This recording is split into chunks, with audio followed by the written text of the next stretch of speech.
你的大脑每秒帮你删掉1000万比特真相。我先给你讲个真实发生过的实验。1999年，哈佛大学心理学系做过一个录像测试，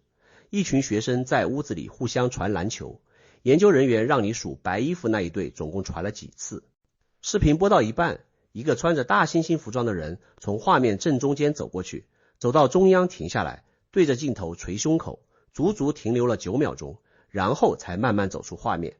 视频结束后，研究人员问观众，你看到大猩猩了吗？接近一半的人很认真地说，没有大猩猩。研究人员把视频倒回去重放，那些人当场愣住，他们看见了同一段视频里那只巨大的对着他们捶胸口的大猩猩，他们之前真的没看见。Hello， 大家好，我是王立杰。今天我们要拆一个让你浑身发凉的话题。你以为你在感知现实，其实你只是在阅读一份大脑替你写的极度删减的内部简报。这份简报每秒钟会替你删掉超过1000万比特的信息，大概1兆多字节，也就是差不多一张照片或者半首 MP3 歌曲的数据量，然后把剩下不到50比特的内容呈递到你面前，告诉你这就是真相，这就是世界。我先把硬数据放上来。神经科学和信息论早就联手算过这笔账。你身上的全部感官，眼睛、耳朵、皮肤、鼻子、舌头，每1秒钟向大脑输送的原始信息量大约是1100万比特。这个数字不是猜的，是从视网膜每秒激发的神经冲动数，耳蜗里几万根纤毛的振动频率，皮肤上1寸不到的方寸之间几千个触觉受体的数量一个一个加出来的。其中光是眼睛每秒就送1000万比特上去，是绝对的大头。但是你的意识，也就是你能感觉到、能反思、能用语言描述的那部分体验，每秒钟能处理的信息量最多50比特。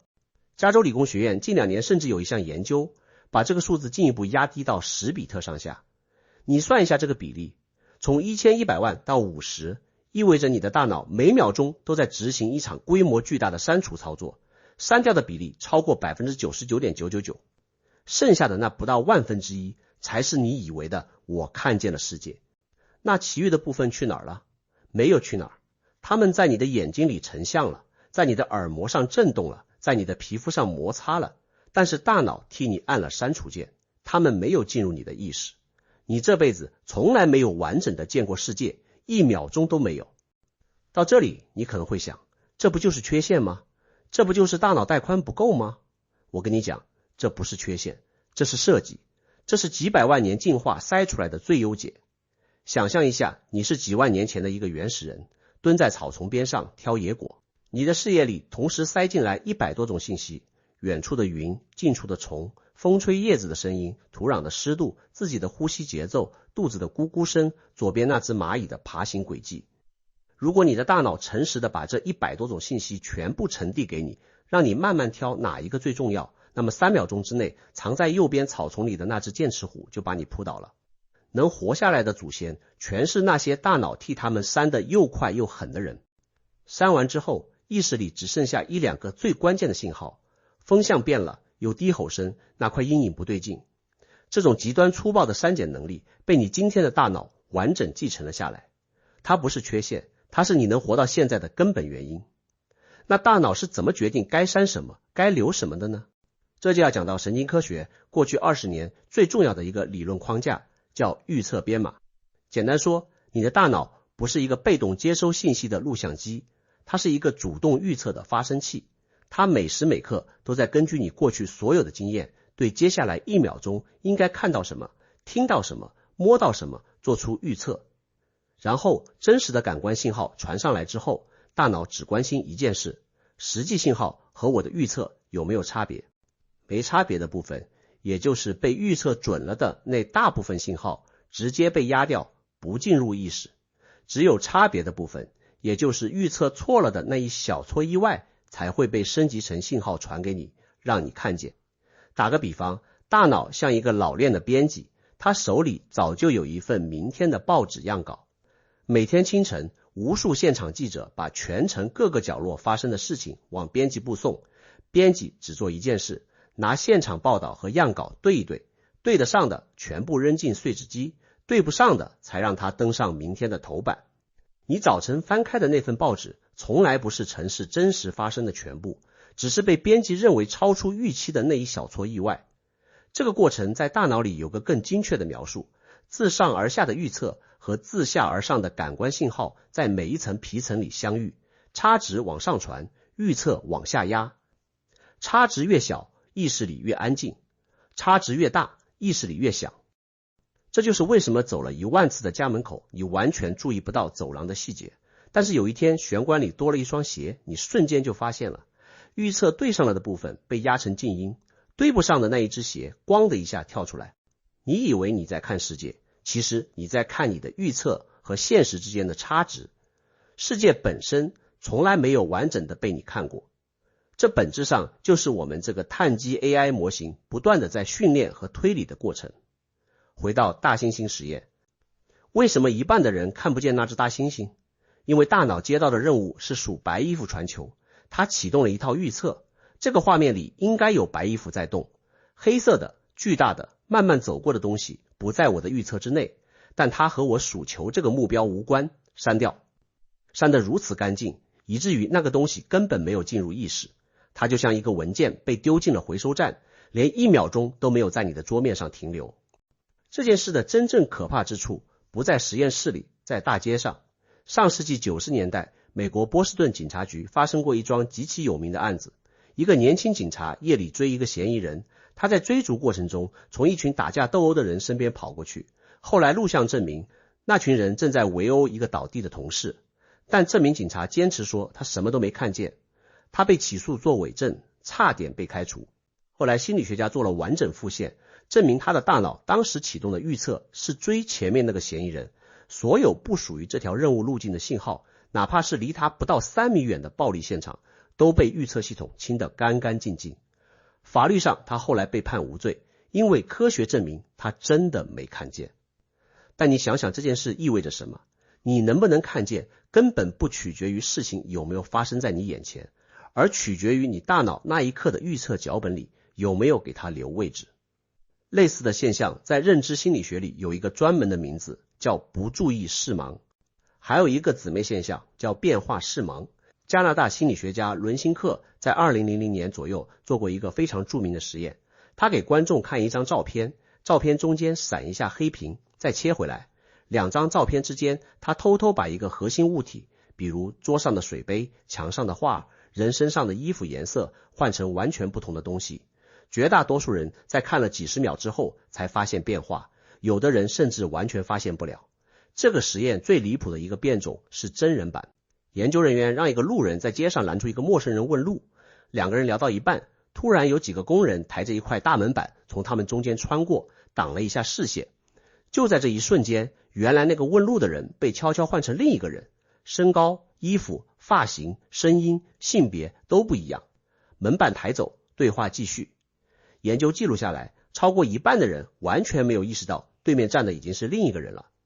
他们继续认认真真的给陌生人指路。你的视觉根本不是一个高清摄像头，它更像一个画家，他只在你刻意盯着的那个点上认真画一笔，其他全部用记忆和预测脑补。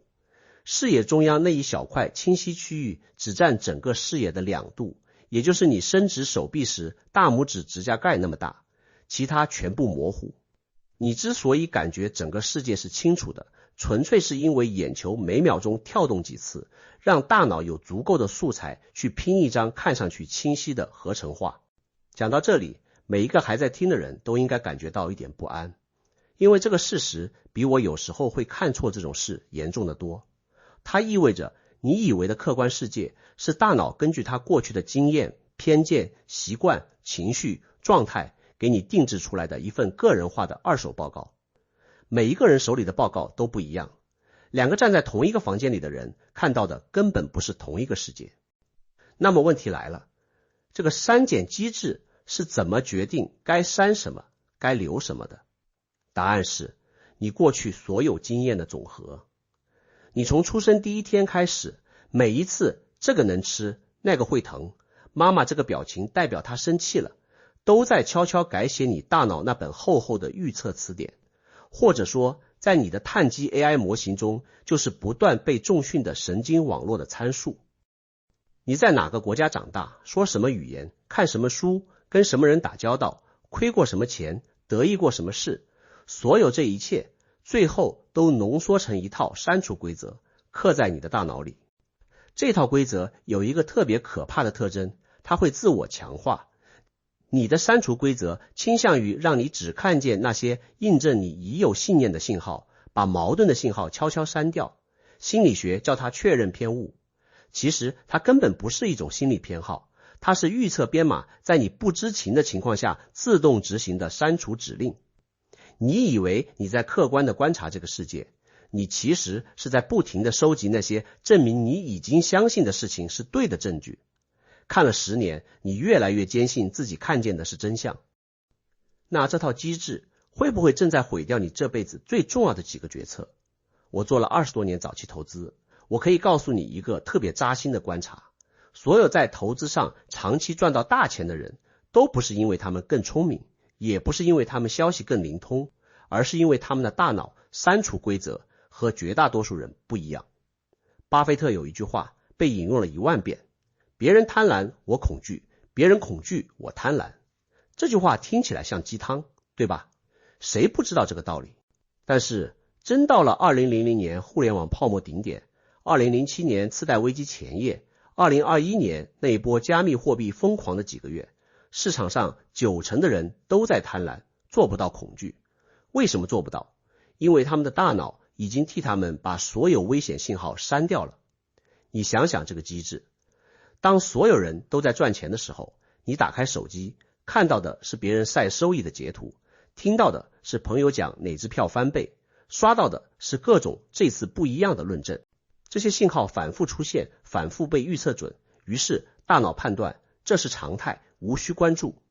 而那些市盈率已经历史最高，杠杆率已经爆表，这个商业模式根本不挣钱的反向信号，因为出现频率低，和你的盈利体验对不上，反而被预测系统当成噪声删掉了。等到崩盘那天，大多数人会说一句话，怎么这么突然？没有突然，那些信号一直都在，是你的大脑替你删了。我亲眼见过一个朋友的故事。2017年底，比特币摸到接近2万美元的历史高点之前，他重仓了一笔。我那段时间几乎每周都跟他聊一次，每一次他都给我看他减仓的文章，某某分析师说会到10万，某矿工的成本计算，某基金又加仓的消息。我问他，那些唱空的报告你看吗？他说看，但都是没价值的，无视。后来他在那一轮里几乎全部回吐。事后他自己复盘，说一句话我永远记得，那些唱空的内容我不是没读到，是读了之后没读进去，眼睛看到了，脑子没记。那不是他笨，那是他的预测系统在替他删信号。他当时的大脑已经被会长这个预测占满了，所有反向信号都被压成噪声碎掉了。巴菲特能在别人贪婪的时候恐惧，不是因为他比你勇敢，而是因为他几十年训练出了一套不一样的删除规则。他的大脑会把市盈率、安全边际、现金流贴现这些指标的权重调到非常高，把市场情绪、短期价格波动的权重调到非常低。同样一份市场数据流过他的视神经和你的视神经，他看见的和你看见的根本不是同一个东西。他不是看到了别人没看到的机会，他是没有删掉别人删掉了的信号。所以注意力的本质从来都不是聚焦，注意力的本质是删除。你把注意力投向哪里，就等于在告诉大脑，这个频道的信号别删，留下来，其他的你看着办。久而久之，你会成为只能看见某一类信息的人，而你看不见的那一类信息决定了你的人生会撞上什么墙。本质上这就是2个人的碳基 AI 模型的参数不同而已，通俗点就是他们的认知模型不同。这件事在投资上，在感情里，在人际关系上，在你做的每一个判断里都在悄悄发生。一个常年只看到伴侣缺点的人，不是他的伴侣真的没有优点，是他大脑里那个把伴侣的优点判定为无关信号的开关已经开太久了。一个总觉得世界对自己不公的人，不是世界真的对他特别坏，是他的预测系统把善意删成了背景，把敌意放大成了头条。你以为你在做客观判断，你其实在执行一份多年前就写好的删除清单。那么更要命的问题来了，如果每个人手里的现实都是被自己的预测系统定制过的版本，那客观真相还存在吗？我先把话讲清楚，这不是说现实不存在，物理世界是存在的，桌子是硬的，热水是烫的，红绿灯是红的就是红的，但是未经认知系统整理过的纯粹的原始的现实，你这辈子都接触不到。你能接触到的永远只是大脑替你处理过的那一份压缩文件。这件事情2500年前一些人就发现了。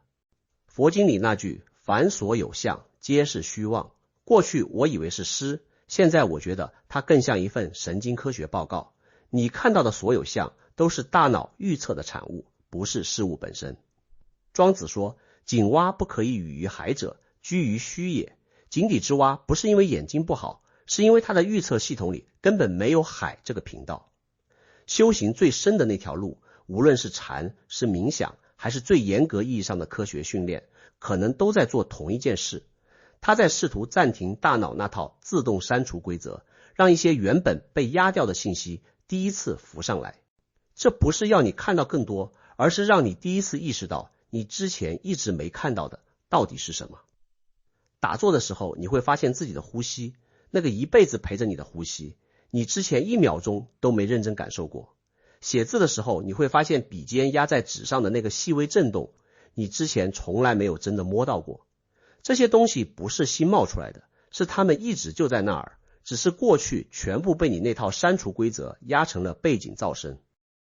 换个比喻方式，修行的过程就像是定向关闭大脑里那些占用算力很多的后台程序，比如贪嗔痴，比如我执等等，腾出更多的算力来给真实的信息进入你的意识处理流程，让大脑渲染出来的世界更丰富，更接近真实。当然，把删除规则全部关掉是不可能的，也不应该。没有删除，你3秒钟就崩溃了，因为意识根本承受不了1100万比特的洪水。修行的方向不是关掉它，而是让你看得见它，看得见你的删除规则正在工作，看得见它正在替你删什么，看得见删掉的那些是不是真的应该被删。我没有结论给你，这一期我只想把那个事实拍在你面前。你的大脑每1秒钟都在替你做一场审查，删掉 99.999% 的输入，然后把剩下的那不到1/1000塞给你，告诉你这就是世界。这场审查从你出生那一刻起就开始了，到今天还在继续，从来没有停过。今天有意思的地方在于，你听完这一段，那个审查依然在工作，它正在替你判断这一段话哪些值得记住，哪些可以删掉。等你关掉视频的时候，它已经替你做完了。最后我想问问你，你最近一次发现自己看见了之前一直没看见的东西是什么时候？可能是某天突然意识到家人的某个表情已经不一样很久了，可能是某次复盘发现一笔投资亏损的征兆其实早就摆在那儿，也可能是读到一段文字的时候突然听见自己脑子里那个一直在说话的声音。把那个瞬间写在评论区，我们一起对照一下，看看每个人的删除规则到底有多不一样。最有意思的从来都不是我们看见了什么，而是我们一辈子没看见的那些到底是什么。我是王立杰，我们下期见。